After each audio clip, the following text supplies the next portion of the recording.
துரை உங்கள் நண்பன்.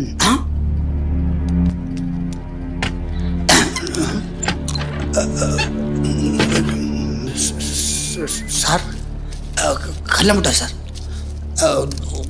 கோயில்பட்டி கல்லமுட்டா சார். கொலகார மாதிரியே பார்க்குறானே. கடல் முட்டா வாங்கி கொடுத்து என் பால் சொத்து போச்சு. சக்தி டீ தானியா கொடுக்குறேன், இதை விஷத்தை கொடுக்குற மாதிரியே பார்க்குறேன்.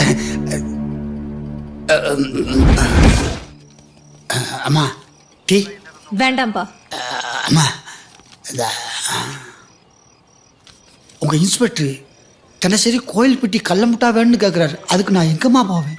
ஏதாவது கடையில போய் கடலை மிட்டாய் வாங்கிக்கோ. அது கோயில் வாசல வச்சு கோயில்பட்டி கடலை மிட்டாய்ன்னு சொல்லி கொடுத்துரு, நம்பிடுவேன். இது கூட தெரியாத ஆளா இருக்கியே. இந்த மாதிரி களவாணி வேலையெல்லாம் இங்கே வந்தால் நிறையா கற்றுக்கலாம் போல இருக்கே. எது எப்படியோ கோயில்